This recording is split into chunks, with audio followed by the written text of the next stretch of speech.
ஆந்திர மாநிலம் சிலுவூரைச் சேர்ந்தவர் நாகராஜு. இவரது மனைவி மாதுரி. இந்த தம்பதிக்கு 2007ஆம் ஆண்டு திருமணம் நடந்திருக்கிறது. 2 பிள்ளைகள் உள்ளனர்.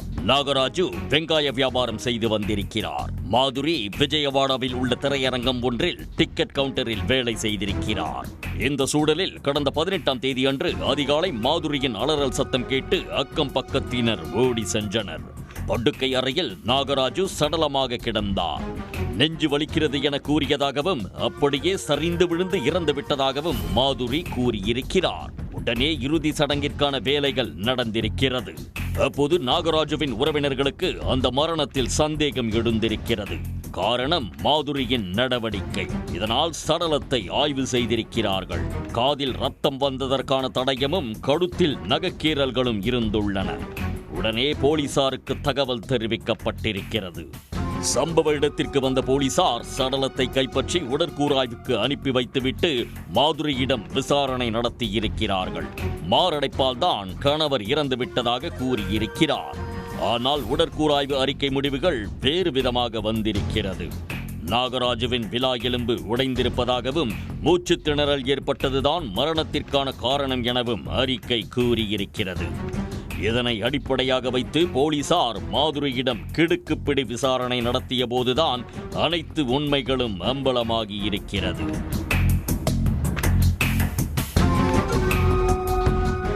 மாதுரிக்கு கோபி என்பவரோடு பழக்கம் ஏற்பட்டு அது காதலாக மாறியிருக்கிறது.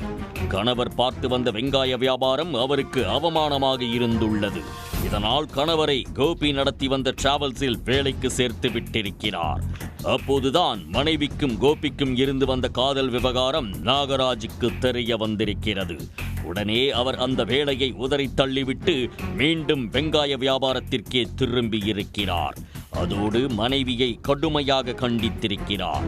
இதனால் ஆத்திரமடைந்த மாதுரி காதலனோடு சேர்ந்து கணவனை தீர்த்து கட்ட முடிவு செய்திருக்கிறார்.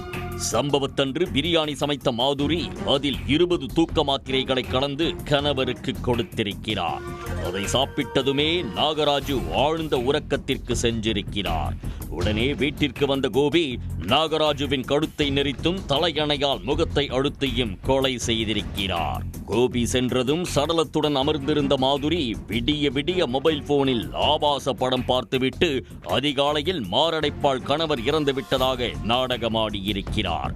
ஆனால் சடலத்தில் இருந்த காயம் அவரின் நாடகத்தை அம்பலப்படுத்திவிட்டது. இந்த சம்பவம் தொடர்பாக வழக்கு பதிவு செய்த போலீசார் மாதுரியை கைது செய்திருக்கிறார்கள். தலைமறைவாக இருக்கும் கோபியை தேடி வருகின்றனர். உடனுக்குடன் செய்திகளை தெரிந்து கொள்ள சன் நியூஸ் பெல் ஐகானை கிளிக் பண்ணுங்க.